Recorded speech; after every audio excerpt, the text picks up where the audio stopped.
6% growth expected in 2013, slightly higher tax rates, and an inflation rate of only 3%. This is the Democratic Republic of Congo, where the economy's vitals appear healthy, except for one thing.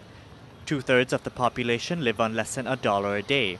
While Central Africa is one of the most attractive zones on the continent, Kinshasa, however, does not resonate with investors.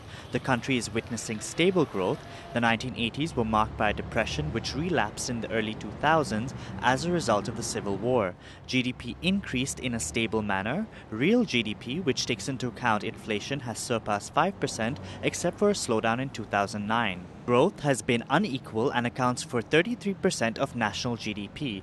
Mining is concentrated in the east of the country. In the south, in Katanga, it's mainly copper and cobalt mines. In South and North Kivu, tin is mainly extracted. And finally, in the sub-region of Ituri, this is where gold mining thrives.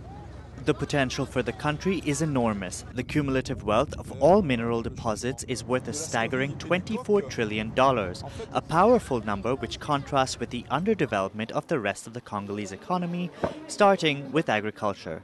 Each year, the country imports more than $250 million worth of food, yet estimates show that the agricultural sector employs two-thirds of the workforce. Since the end of the 1990s, deteriorating infrastructure in addition to a high population growth rate has threatened food security. Subsistence farming is common, with cassava and corn being the two main crops. Palm oil, however, is quickly gaining ground, becoming the country's first cash crop, a controversial move that the government has been quick to capitalize on. These efforts have provided small gains. This is because of the bottlenecks present everywhere in the Congolese economy. First, in terms of roads, main roads have been recently retarred but resemble simple tracks. 11,000 kilometers needs to be redone.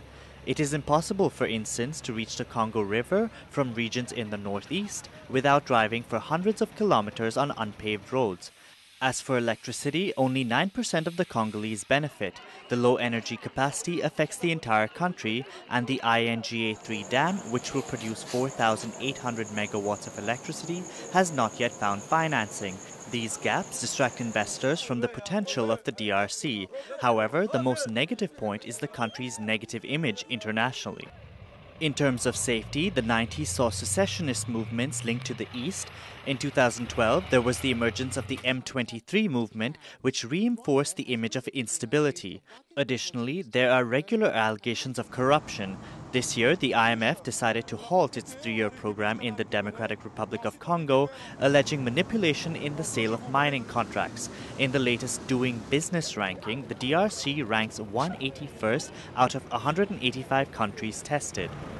To remedy this image, important reforms are already in place. The country, which is the 11th largest in the world in terms of area, faces many hurdles. Restoring confidence amongst investors and the international community is bound to take time.